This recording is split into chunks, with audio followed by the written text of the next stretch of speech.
ta présence en moi devienne réelle, que ta présence en moi devienne palpable. Je veux une autre dimension de toi. Shalom, shalom, les bien-aimés en Yoshua HaMashiach, notre Seigneur Jésus-Christ. C'est votre serviteur Josué, l'auteur de plusieurs livres chrétiens par la grâce du Très-Haut. Aujourd'hui, je vais nous présenter un livre très évocateur intitulé Alliance cachée avec Yahvé. Alliance cachée avec Yahvé. C'est un livre d'une haute importance qui nous introduit dans le surnaturel et dans l'invisibilité.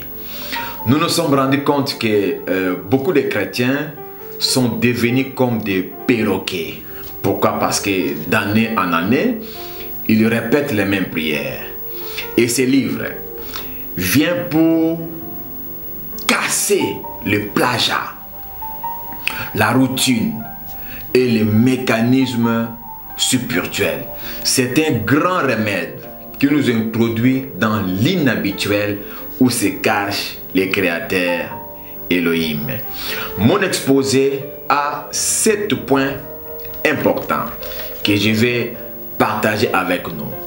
Je vais énumérer les différents points qui concernent notre partage. Le premier point, nous allons définir l'alliance. Le deuxième point, il sera question de l'autel. Le troisième point, nous allons parler sur le type d'autel. Le quatrième point, il sera question de l'épreuve et du sacrifice. Le cinquième point, il s'agira bien entendu de l'alliance cachée. Le sixième point, nous allons aborder la question cadrant avec les composantes de l'alliance cachée. Et nous allons finir avec le septième point qui s'intitule le surnaturel et l'invisibilité. Alors commençons avec le premier point. 1. La définition de l'alliance. Qu'est-ce que c'est l'alliance? Simplement, je vais dire ceci. L'alliance, c'est une attente. L'alliance, c'est un accord. L'alliance, c'est un contrat. L'alliance, c'est l'amitié. C'est le fait d'entrer en intimité avec quelqu'un. Je dirais encore mieux, l'alliance, c'est la convenance dans laquelle les deux parties, les deux personnes décident de se faire réciproquement du bien. C'est ça l'alliance. Et il y a un mot synonyme de l'alliance. C'est quoi? C'est le pacte. Nous savons nous tous qu'il n'y a pas de synonyme parfait. L'alliance est tissée dans l'optique du bien. Par contre, le pacte, c'est dans l'optique du mal. Sur ce, ça sera une erreur de dire alliance maléfique. Parce que l'alliance, c'est toujours dans l'optique du bien. En Afrique, par exemple, certains de nos parents, nos ancêtres, ont contacté les démons, les forces des ténèbres. Tout cela, ce sont des pactes. Ce ne sont pas des alliances. Ce sont des pactes parce que c'est pour faire le mal. L'alliance, c'est pour faire le bien. Maintenant, qu'en est-il lorsque Elohim entre en scène dans l'alliance? Lorsque le Créateur intervient dans l'alliance? Regardons, nous sommes dans Genèse chapitre 17. Si on ouvre la Bible dans Genèse chapitre 17, verset 1, nous allons remarquer des choses. Lorsque Elohim visita notre ancêtre commun Abraham, Elohim lui a dit des choses. 1. Abraham, marche parfaitement devant moi. Ça, c'est la première chose. La deuxième chose, Elohim lui a dit, sois intègre. Voilà, donc nous tirons les deux concepts de l'alliance. La marche avec Dieu, c'est ça, l'amitié, l'accord, la convenance. pour que les créateurs nous introduisent dans notre destinée, dans nos bénédictions. L'intégrité, c'est quoi? L'intégrité, c'est la fidélité. C'est le respect de l'accord. Le respect de ce que les deux parties se sont dit dans les contrats. Et cela suppose la droiture. Du côté du Créateur, sa droiture est d'accomplir sa promesse. Du côté de l'homme, sa droiture est d'obéir à celui qui l'instruit dans l'alliance, à celui qui l'initie dans l'alliance. Et c'est très important. Au temps d'Abraham, notre ancêtre, l'alliance a été comme une tradition orale. Le Seigneur avait oralement donné l'alliance. Maintenant, dans son projet, le Créateur voulait légaliser ou bien légiférer l'alliance. Et maintenant, nous sommes au temps de Moïse, dans Exode chapitre 20, versets 1 à 17. Le Créateur, devant Moïse, avec son doigt, il a écrit sur les 2 tablettes en nous donnant les 10 commandements. C'est ça l'alliance, légiférée, légalisée. Et dans Exode chapitre 21 ainsi que chapitre 22, Elohim ajoute plus de 600 lois. Ces lois se répartissent en 3 groupes. Nous avons les lois morales ou sociales, ça c'est les numéro 1. Deuxièmement, nous avons des lois religieuses liées au culte. Et en troisième lieu, il y a ce que j'appelle les lois sacrificielles. Voilà, les lois sacrificielles, quand tu pêches, tu viens dans les tabernacles avec un animal, on va l'immoler sur l'autel des holocaustes, les fumées vont monter, donc l'animal va subir le jugement à ta place. Donc c'est ce qui se faisait dans le tabernacle. Mais notre Seigneur Yoshua, sur la croix de Golgotha, a remplacé cela. Et les lois sacrificielles vont reprendre au millénium, selon les prophéties du prophète Ézéchiel. Donc, si on parcourt les livres du prophète Ézéchiel, on va trouver tout cela. Et les livres qui est devant nous précisent tout cet aspect des choses. Donc, je veux dire quoi avec nous? La loi est éternelle. Notre Seigneur Yoshua, lorsqu'il est venu, il a apporté la grâce et la vérité. La grâce et la vérité n'enlèvent pas la loi. Les 3 sont intimement liés. Regardez, l'ancienne alliance est comme l'ombre. La nouvelle alliance, c'est la réalité. Les 2 s'expliquent mutuellement. Si par exemple tu sors dehors sous le soleil, tu verras que le soleil va taper sur toi et cela va sortir ton ombrage. Et ton ombrage te suit partout. On ne peut pas te dissocier avec ton ombrage parce que c'est toi. Donc, ça fait l'alliance. Et tout cela, nous appelons ça la Torah. La Torah, c'est quoi? C'est la loi. La Torah, c'est l'ensemble des instructions et des enseignements d'Elohim qui nous permet d'observer l'alliance, d'obéir à l'alliance, soit encore de respecter l'alliance. C'est ça la Torah. La Torah est éternelle. N'iront au ciel que ceux qui observent la Torah et les enseignements de Yoshua HaMashiach. Notre Seigneur Yoshua HaMashiach a apporté la grâce. La grâce, c'est quoi? La grâce, c'est une dispense. La grâce vient pour enlever la condamnation de la loi. Je prends un exemple. Si par exemple la loi stipule, si tu voles, tu feras 3 ans de prison. La grâce, c'est quoi? En lieu et en place d'être condamné pour faire 3 ans de prison, on enlève les 3 ans de prison et on te libère. C'est ça la grâce. Mais la loi qui stipule que le voleur va faire 3 ans de prison, cette loi-là n'est pas abrogée, n'est pas abolie, n'est pas supprimée. La loi-là est là. Et c'est très important, nous devons comprendre ça. Maintenant, la vérité, c'est quoi? La vérité est là pour éclaircir la loi. La vérité consiste à rendre justice, à éclaircir les choses. Ces choses-là, c'est ce qui est écrit. Ce qui est écrit, c'est la loi. Donc, Jésus-Christ n'a pas aboli la loi. Il est venu pour parfaire la loi. Regardez, nous sommes dans Jean chapitre 8. On apporta devant notre Seigneur Yoshua HaMashiach une femme condamnée par lapidation à cause de l'adultère. La foule était là, criait, on va les lapider.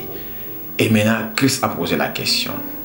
Que celui qui n'a pas encore péché jette le premier la pierre sur la femme. Étonnant, du plus âgé au plus petit, chacun a commencé à se retirer un à un. Et la femme est restée en face du Seigneur Yoshua. Yoshua lui a dit, moi non plus je ne te condamne pas, mais va et ne pêche plus. Tu vois, ne pêche plus. Pourquoi le Seigneur Yoshua lui a dit de ne plus pécher? Pourquoi? Parce que le péché est le fait de transgresser la loi. Donc on sous-entend que nous sommes encore sous la loi. Parce que si tu pêches, tu transgresses la loi. Donc il ne faut pas pécher. Parce que la loi est éternelle. La loi, c'est l'alliance. C'est le contrat. C'est l'accord. C'est la marche avec les créateurs. Afin que les créateurs nous introduisent dans la bénédiction de la promesse. Maintenant, parlons du deuxième point qui cadre avec l'autel. Nous allons parler maintenant de l'autel. Qu'est-ce que c'est un autel? L'autel est un pont de relais pour quitter le monde physique et entrer dans le monde des esprits. On passe par l'autel. Donc, l'autel est comme un véhicule du ciel, un véhicule qui nous introduit dans le monde des esprits. C'est pour cela, la plupart des satanistes utilisent les autels, soit un chapelet, un mouchoir, un tapis, pour voyager dans le monde des esprits. Et les autels maléfiques procurent à leurs victimes des répercussions négatives, des représailles. C'est pour cela, dans ces livres, nous allons apprendre aux enfants de Dieu comment bâtir l'autel de Dieu pour vivre les merveilles de l'Éternel. Regardons ensemble. Quand nous sommes dans Exode chapitre 19, Elohim descend sur le mont Sinaï pour donner la loi ou bien l'alliance. Qu'est-ce que la Bible nous dit? La montagne de Sinaï était fumante et tremblante. Le spectacle était tellement terrifiant que les enfants d'Israël ont eu peur. Ils ont dit, ah Moïse, non, on ne peut pas écouter Dieu. Toi, va écouter Dieu et viens nous faire les rapports. Comme le Seigneur est amour, il a voulu habiter au milieu de son peuple. C'est pour cela, dans Exode chapitre 20, verset 24, le Seigneur initie l'autel. Pour réduire chaque fois les trajets d'aller à la montagne, le Seigneur initie la notion de l'autel. Et l'autel devient le siège de l'alliance. Donc, une autre définition de l'autel, qu'est-ce que c'est l'autel? L'autel est le siège de l'alliance. Donc, je veux dire quoi? Plutôt, Exode chapitre 20, verset 1 à 17, viens s'asseoir sur l'autel. Tu vois, donc, c'est vraiment très important ce que je suis tenté de parler ici. L'autel est le siège de l'alliance. Maintenant, lorsque le Seigneur a initié l'alliance, c'était pour deux raisons. La première raison était quoi? Pour rappeler son nom. La deuxième raison était quoi? C'était pour bénir. Pourquoi? Parce que quand l'autel du diable est là, l'autel maléfique est là, l'homme est victime de malédiction. L'homme est victime de la manipulation. Maintenant, l'autel de Dieu est là pour contourner les effets négatifs de l'autel satanique. Regardez, la plupart des chrétiens ont un problème sérieux. Moi, je dis souvent aux chrétiens, les grands problèmes des chrétiens, ce ne sont pas les démons. mais ce sont des autels maléfiques. Si quelque part il y a une mangue pourrie, les mouches, les insectes vont commencer à sillonner, à tourner tout autour. Quand ils chassent les mouches, les insectes, ce n'est pas la solution. La solution c'est quoi? C'est de prendre la mangue pourrie et de jeter, de mettre l'environnement hors état de nuire. C'est ce que nous devons faire et c'est ce que ce livre nous apprend aussi. Ce livre nous apprend comment enlever les autels maléfiques pour ne plus voir les moustiques ou bien les insectes, ou bien les démons, ou bien les esprits méchants, afin de bénéficier de la gloire de Dieu. Pourquoi? Parce que quand le Seigneur descend sur l'autel, c'est pour rappeler son nom. Ça, c'est la première chose. Il rappelle son nom en tant que Jéhovah Raphaël, le Seigneur qui guérit. Il vient rappeler son nom en tant que Jéhovah El-Ra, Yahvé le bon berger, Dieu qui nous protège. Il rappelle son nom en tant que Yahvé Jireh, l'Éternel qui pourvoit.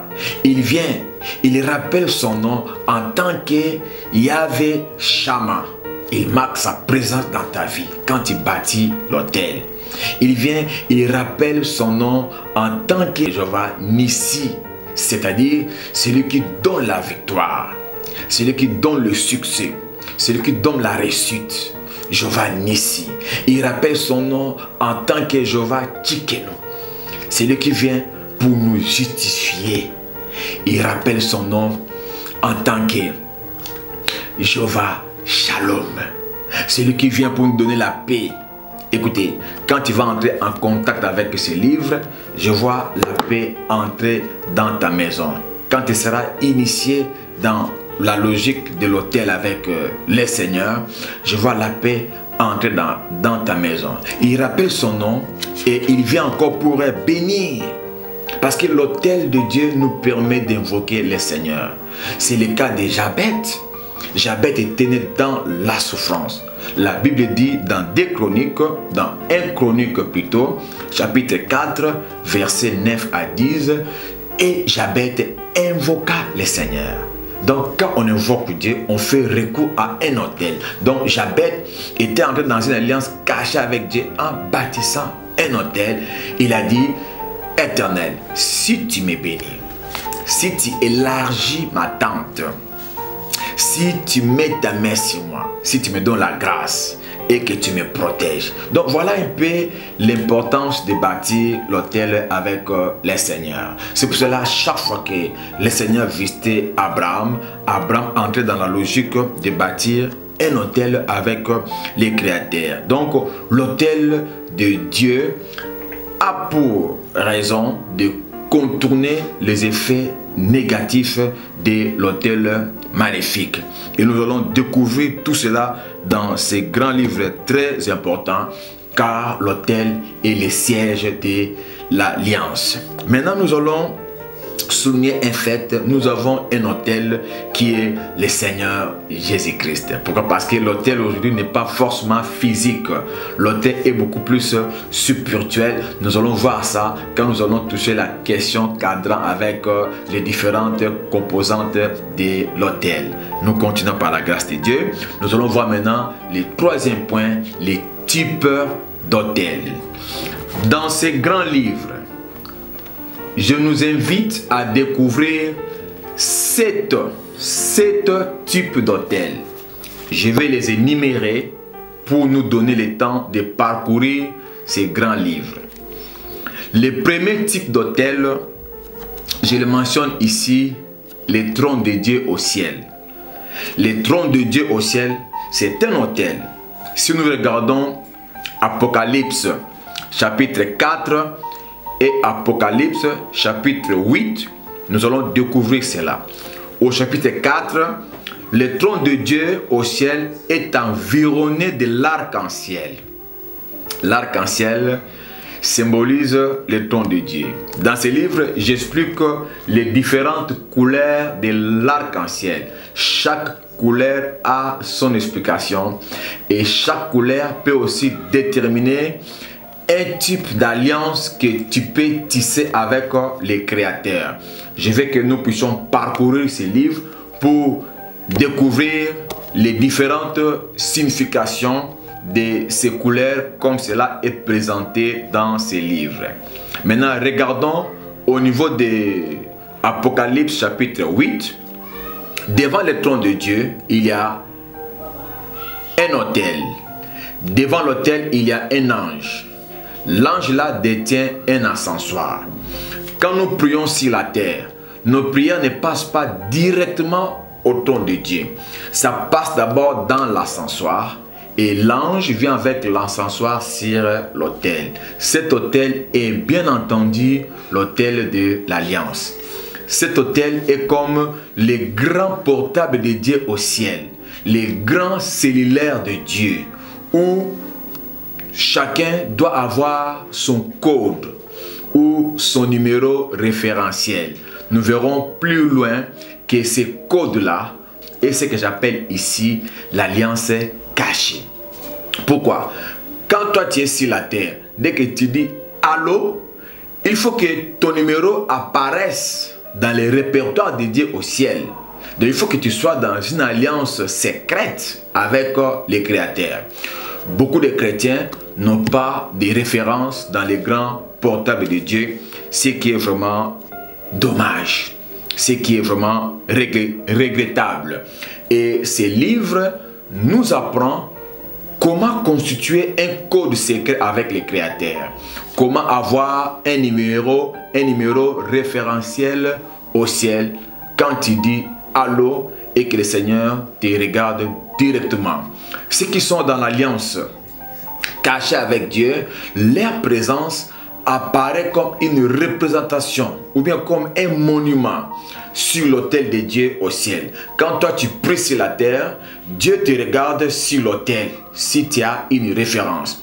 Entrons dans ces livres pour découvrir les secrets pour devenir un monument sur l'autel de Dieu au ciel. Le deuxième type d'autel que je mentionne dans ces livres, c'est notre Seigneur Yoshua HaMashiach, selon 1 Timothée chapitre 2 verset 5. Le seul médiateur entre nous et les créateurs, c'est Yoshua HaMashiach. Jean chapitre 14 verset 6, la parole de Yahvé nous dit: Jésus-Christ est le chemin, la vérité et la vie.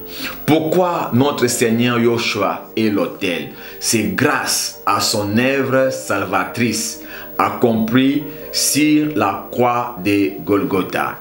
L'œuvre du Christ, c'est l'autel éternel. Jésus-Christ est pour nous l'autel éternel. Le sang de Jésus-Christ est pour nous l'autel éternel.